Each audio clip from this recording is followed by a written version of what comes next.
Sheikh Ahmed bin Ngoy Kadhi, mwadhiri maarufu wa Kiislamu, ameandika maneno mazito katika ukurasa wake wa Instagram akiwalingania Waislamu na kuwakumbusha kuhusu kifo.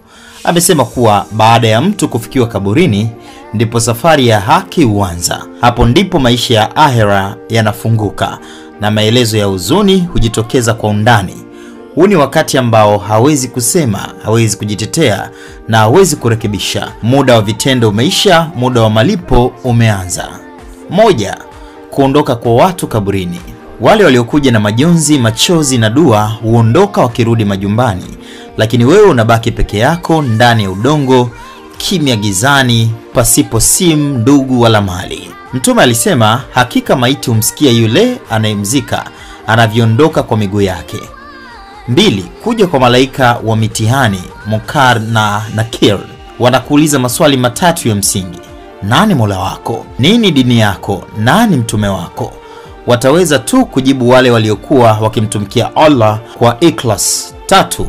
Adhabu na raha ya kaburi. Ikiwa ulikuwa mwema, kaburi linakuwa bustani ya peponi. Ikiwa ulikuwa muasi, kaburi linakuwa shimo la moto wa jehanamu. 4. Mwisho wa matendo, mwanzo wa hesabu. Hakuna tena swala, toba au sadaka. Kile ulichofanya ndicho kitakachokuhukumu. Wakati wa mtu unapomalizika, matendo yake hukatika. Aliyekuwa akicheka na marafiki sasa analia peke yake kaburini. Aliyekuwa tajiri au maarufu sasa hana la kusema mbele ya malaika. Aliyekuwa akisubiri likizo sasa anasubiri hesabu. Kumbusho: kabla hujazikwa, jisahihishe. Kabla hujafukiwa, jitayarishe. Kabla ya kuachwa kaburini, mrudie Allah. Ewe nafsi, rudi kwa Mola wako kwa hali ya kuridhika na kuridhiwa.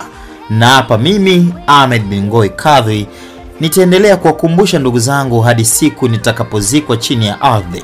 Akamaliza hapa kwa kusema kwamba kama hawaamini kaburi utamka na kupumua na kuulizwa maswali, jiulize tumboni kwa mama yako ulikuwa unapumua vipi mpaka ukatoka mzima? Kama hawaamini nayo yazungumza, subiri ufe.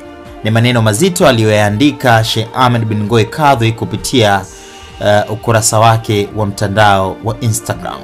Nini maoni yako? Niachie maoni yako hapo chini kwenye sehemu ya comment, sehemu in comment section. Majina yangu mimi naitwa Mido Simba. Bye bye till the next time.